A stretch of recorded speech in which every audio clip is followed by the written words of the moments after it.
We've all been through craziness. And I mean, as much as I learned from 2020, I'm ready for 2020 to straight go to hell and bring on 2021.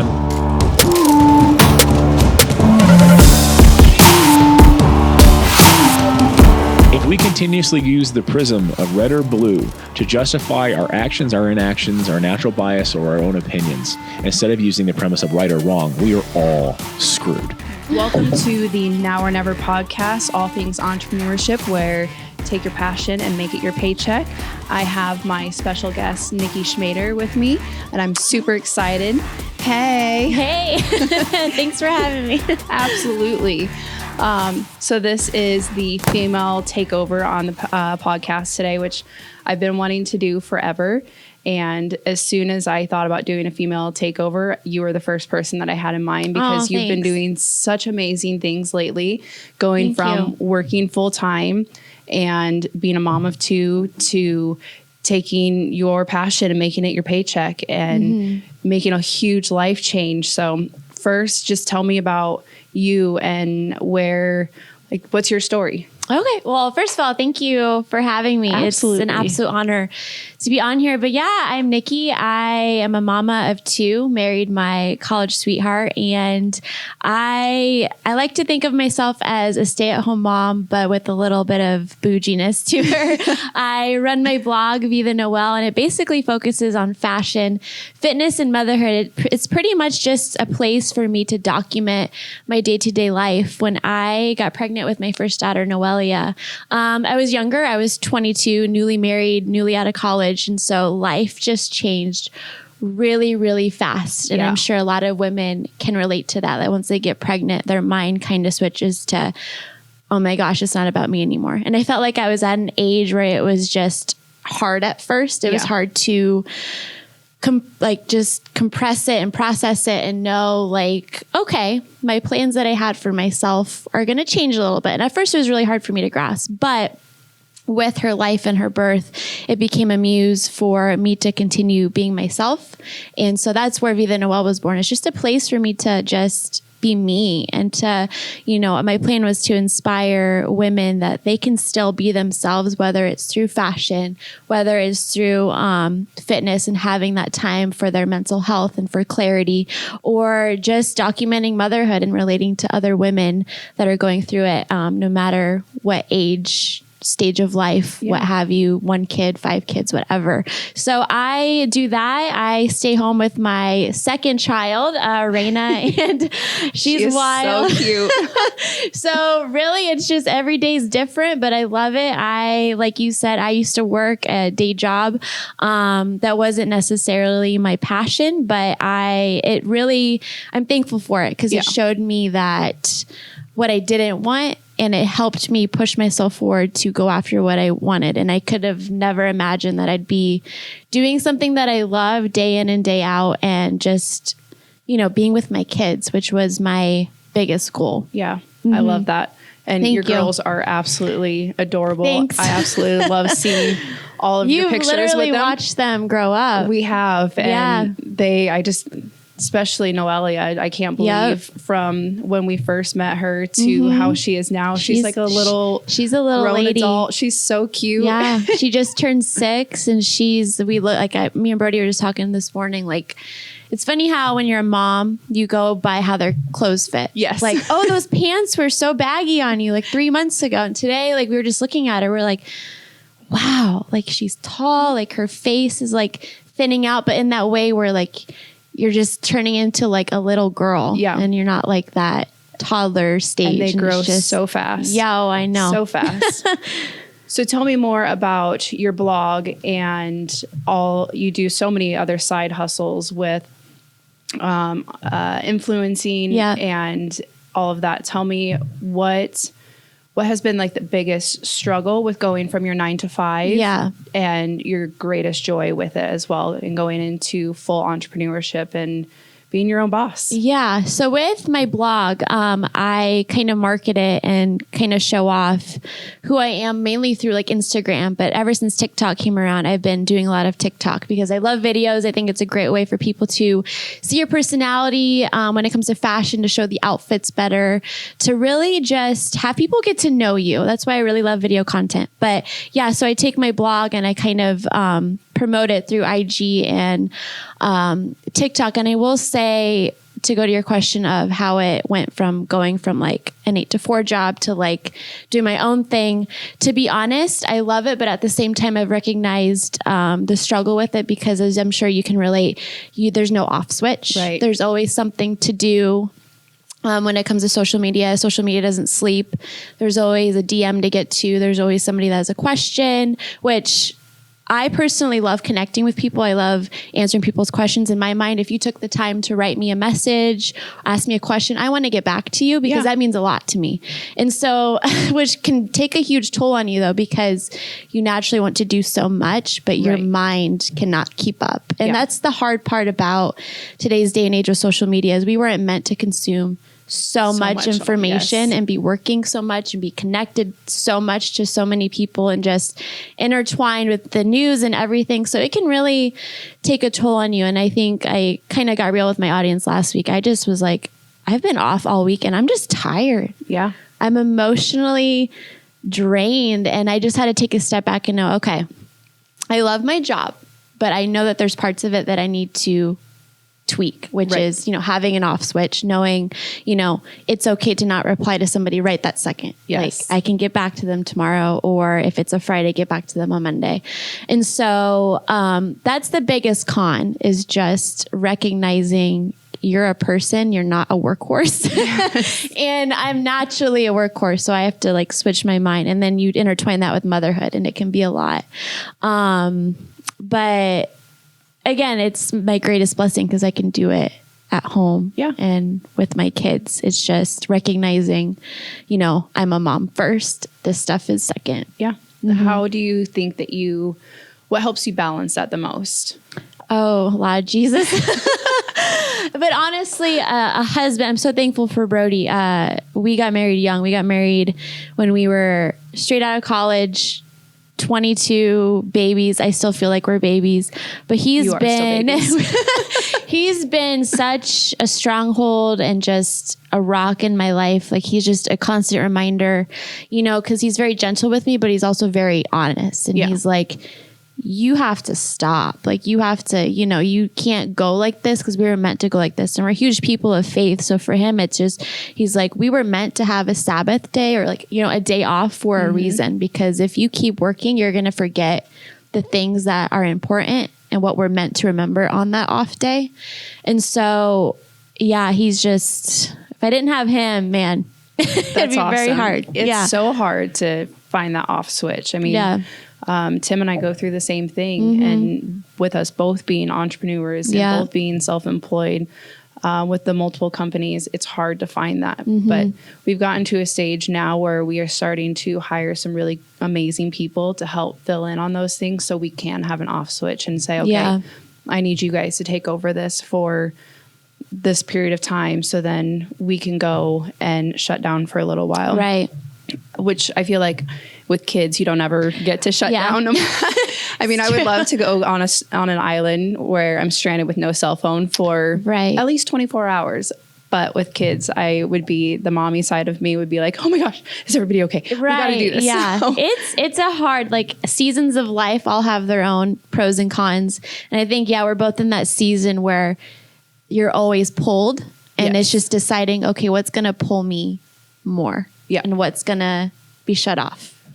So with all of your business stuff, your marriage, your kids, how do you find time for you? What is your passion to just spend time with yourself to decompress? Yeah. And then how do you do that with Brody? Like what are, a lot of people always ask Tim and I, like, how do you guys stay strong in your marriage through all of the craziness?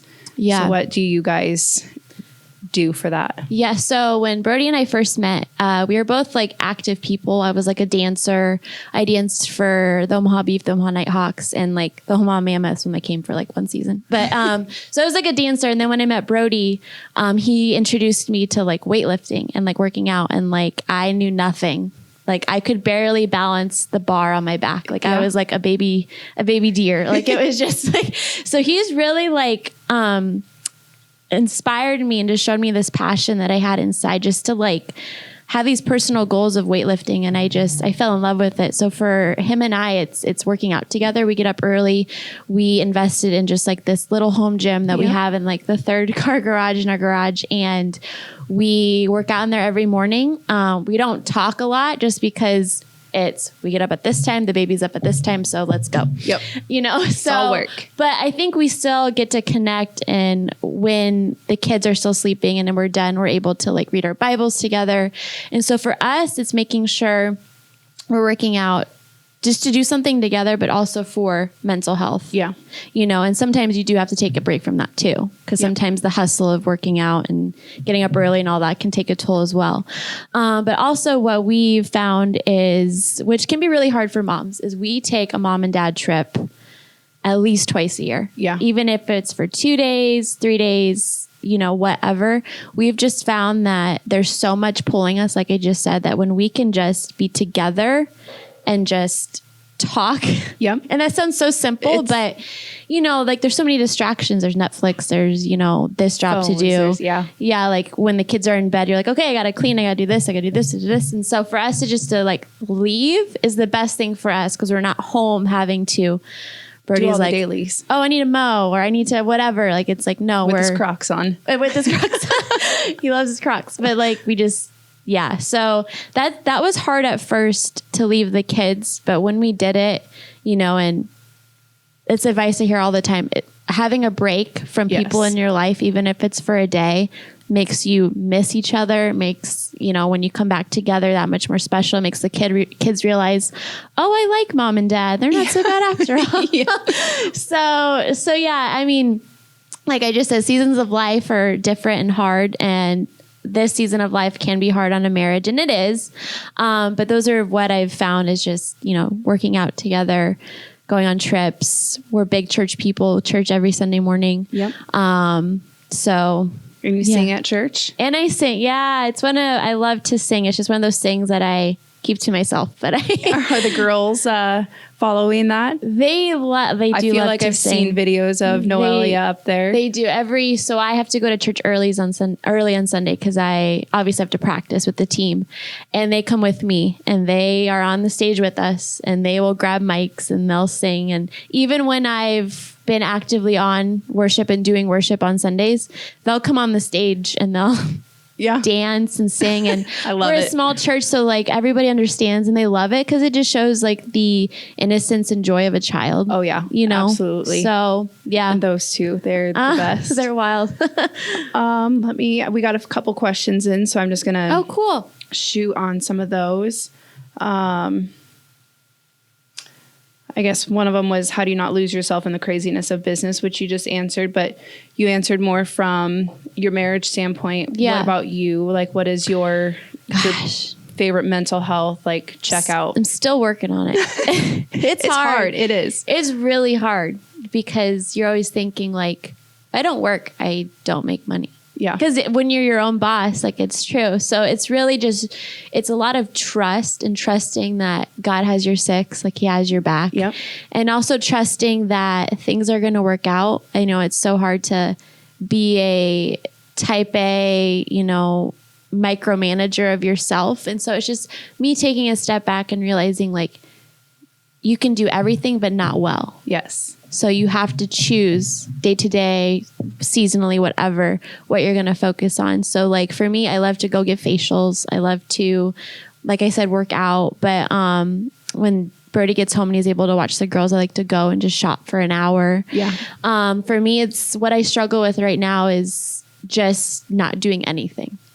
And I think, and that's hard because God calls us to do that, is just sit and just not do anything and be still. Mm-hmm. And that's the hardest thing. And what's funny is, he says it many times, just to be still and trust. And that's just so hard to do. It is. Especially now because the phones and the kids and the husband and just to sit. So that's what I struggle with. So I'm still learning. I think we're all still learning that forever. Yep. What new big projects do you have coming up? Oh gosh. So we're in Q4. So busy season for probably every business, holiday launches, holiday content and whatnot. Brody and I finally were able to LLC and patent a name, like a different brand. So I have some ideas. For me, I'm just taking it one step at a time. I don't want to get too overwhelmed because we know if you do too many things, one thing will suffer.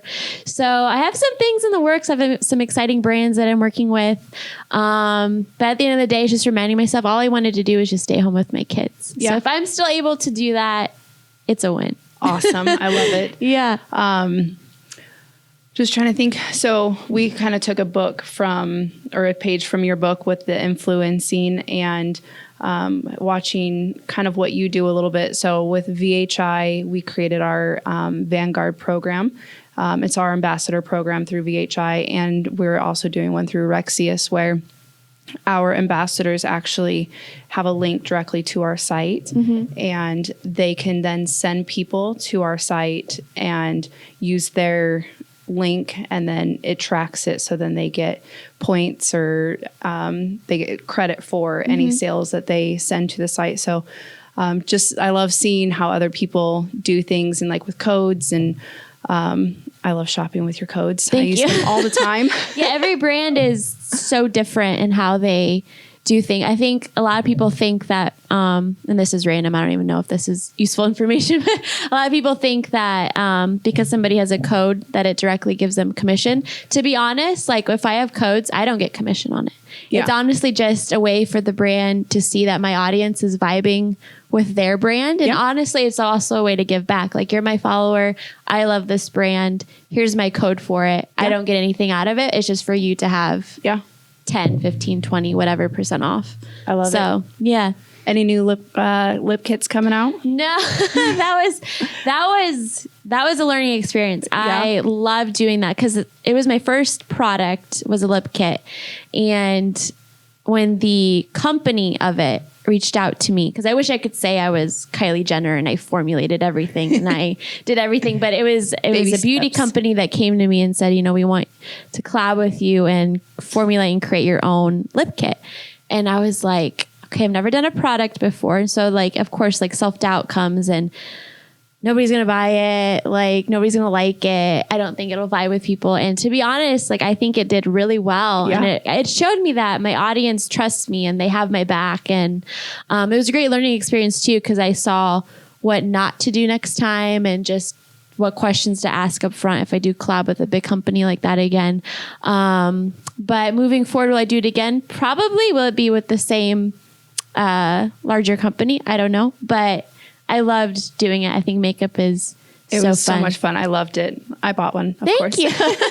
Thank you. And I think that's part of business is you try something and the first time you see if it works and then you make your tweaks. I mean, I feel like that's anything in business for if you've been in business for one day or 50 years, you're always constantly evolving and changing. And I think that's the coolest thing about being an entrepreneur is you get to make those decisions to make those changes and you get to see firsthand, okay, if I do this, this will happen. If I don't, and it's always changing and it's always evolving. So that's always kind of cool. Yeah. And I think for me, I get really in my head because I just think, because everything's just so saturated. Yes. So then you just think is it worth doing this? Is it worth it? Because there's so many, same with my influencer world. There's so many girls. There's so many, men doing this too. So it's how can I stand out in the masses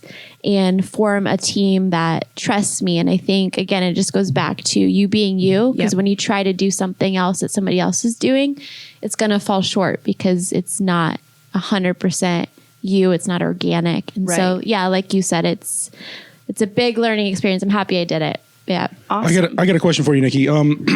So what advice would you have for young influencers, people that are trying to get in, to the business that you're doing? But also, I noticed there was, you have posts about true body image and stuff like that, and you're very conscious of that.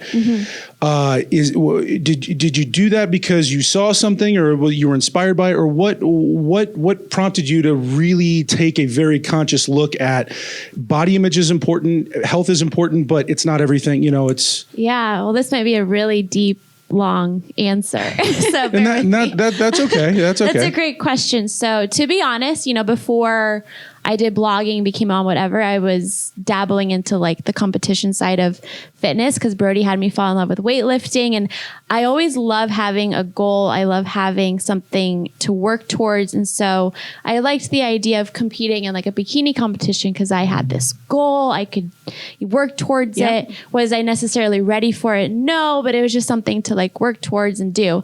I've done 3. I loved the process, but I think everybody can attest that's done one. It can be very mentally damaging. It can be physically damaging, and you really have to have the right head on your shoulders to do it. And I think people that do it are rock stars. If they have the right head on their shoulders, you're amazing, because that takes a lot of work. But to be honest, because I did 2 of them before having kids, I saw what I could look like. Obviously lean and, whatever. That messes with you. And I was 23 when I had Noelia. So, and to be honest, I got diastasis recti, which is when your abs never come back after giving birth. There's this gap. I had stretched skin. I have stretch marks. And as a 23-year-old, who wasn't planning that pregnancy, that was hard. It was really hard. And because I was always somebody that was, confident wearing low-waisted this and that. And all of a sudden I had this I don't want to say obstacle, but that's just me being real in the sense of it is kind of, as a woman, it's hard to see. It was a change. Your body go from pre-baby to after baby and being like, oh my gosh, I love what my body did, but I need to remember it's okay to look at myself and be like, I don't like that. Yeah. And, I tried to be real with my audience and show them, self-love and confidence and how you feel on a day-to-day is a choice. And it really is, just like love in a marriage is a choice. I choose to love you today. Am I happy all the time? No. Am I happy with the way I look all the time? No. But I think it's being real in this age of BBLs and if you don't know what that is, look it up. And in the age of just Photoshop and just, fine tuning everything, just knowing that I have girls and, we're entering into this crazy world stage of a mess of social media and just telling them you are perfect and you are wonderfully made and things are going to change, but that doesn't change your heart. Right. And so just making sure that women remember you have stretch marks. Yeah, you have cellulite. Guess what? I do too. And it's okay to show it. Yeah. And if you're not showing it, that's okay too. But it's just making sure that I'm real, because I never want to drift so far off of being real, because it can be a lot for people just to see images all day. Yes. And not know that the person on the other side of that is struggling just like they are. Yeah. So in a world full of Kylie Jenners, be a Nicky.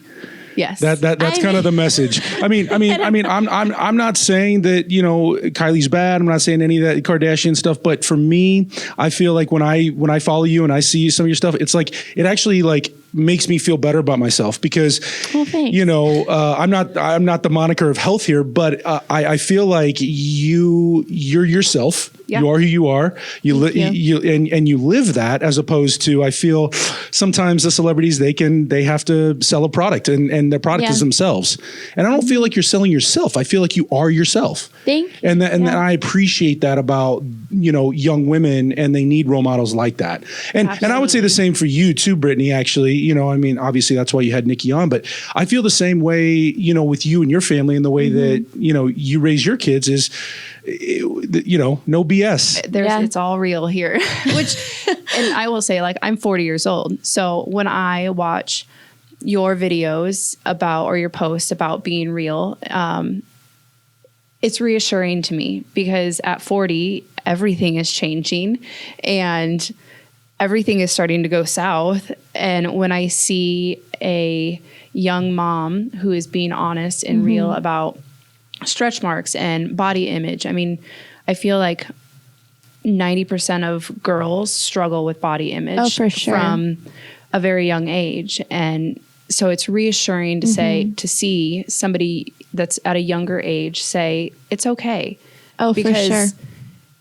Everybody, I feel so many people are looking at this image like, I have to be this, I have to be this. And having teenage daughters, having older daughters, and going through it with them, it's terrifying. Yeah. And so being able to say, okay, you don't have to be, and you can be real, and it's okay what you look like. You just be comfortable in your own skin and love your heart and love your soul and be okay with it. So absolutely. I love watching it because I'm like, all right, she's young and she's okay with it. I can be okay with it. Yeah. And it's a lifelong journey. Like Birdie and I are, in the talks of just like, we want a third baby, God willing. So we're just talking about that next step. And then I'm naturally thinking to myself, I got to change again. Yeah.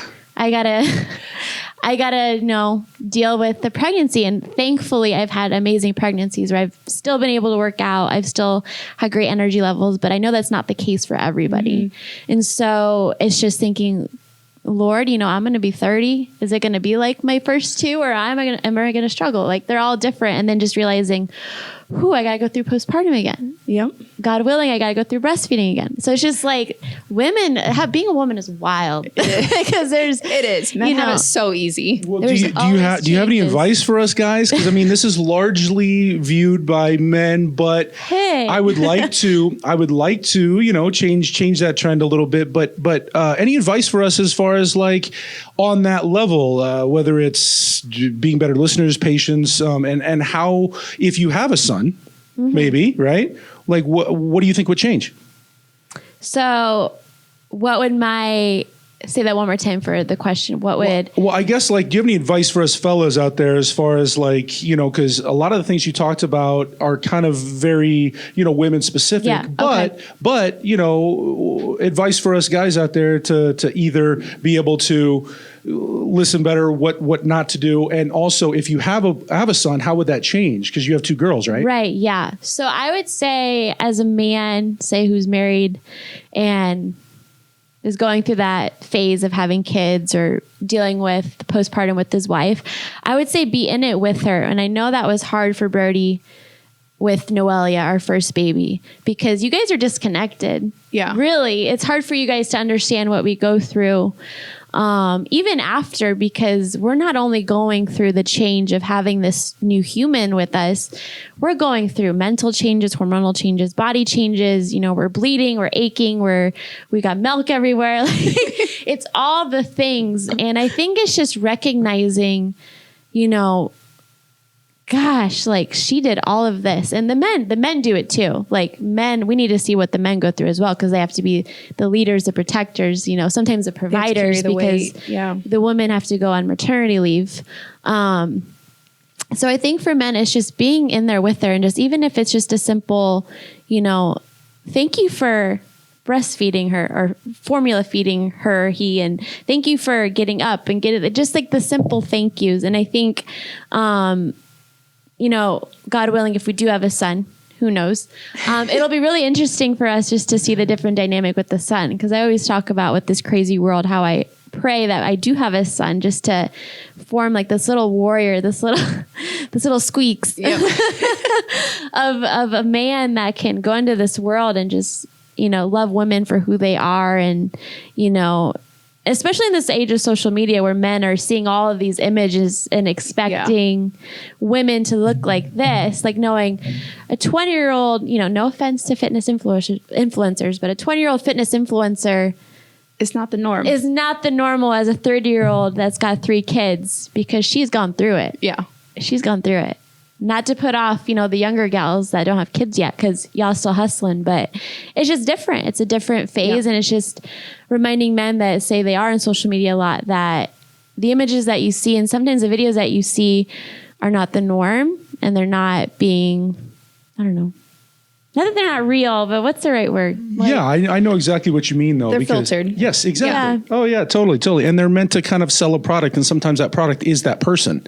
Yeah. And I think that's kind of what I was kind of getting at. I was trying to figure out, because there's a lot of men that you follow that for specifically that. Yeah. Yeah. And if they're with a woman or married, I would hope they wouldn't. Yes. But It's still but it still happens, and I do understand that. Yeah, and that's something that's got to be between him and his wife or girlfriend and the Lord. That and women do it too. It's both genders. Yeah. We have to be careful with what our eyes see and what we're consuming, because there's so much out there that's meant to destroy us, and we have to keep our head and heart focused. Yeah. I agree. I will say that Tim has been amazing as a husband. I mean, with your question of what can men do, I mean, I feel like I could feel my absolute ugliest, and Tim is always the first one to say, man, you are gorgeous, or I'm so proud of you, or you're amazing. Like, he is so good at the words of affirmation. And not just saying it, he genuinely means it. And the way, I can tell by the way he looks at me, like, okay, I can be a slum and he still loves me. And I think that's, your husbands, both your husbands definitely married up. Yeah. I mean, no offense to Brody, but I'm just saying. Thank you. He's great. Yeah, I feel like Brody and Tim are a lot like they're big words of affirmation guys. Where me, I'm touched, so I have to remind myself. Tell him thank you.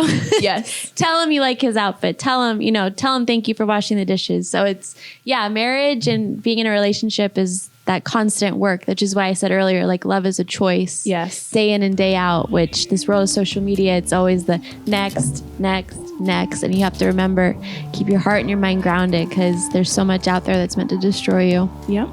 Mic drop. Well, awesome. Thank you so much for being on the podcast today. It's been something that I've been wanting to do forever. And finally I was just like, you know what? I'm doing it. I am going to get the courage to lead a podcast for once. No, you did so amazing. I appreciate it being on here. Anything else you want to say to everybody before we sign off? Thank you so much for having me. I am completely humbled and honored, and hopefully I didn't ramble. Hopefully I came across clear, but thank you so much. I appreciate that. Absolutely. Thank you. Yeah. It was awesome. And Brittney, you did do a fantastic job. I just wish you would do it more when Tim's here. Butt in. He talks a lot. It's hard to get a word in. You just get it in. At home I do. Yeah. Sure. Pretend like you're at home. Sounds good. Well, thank you guys so much. See you later.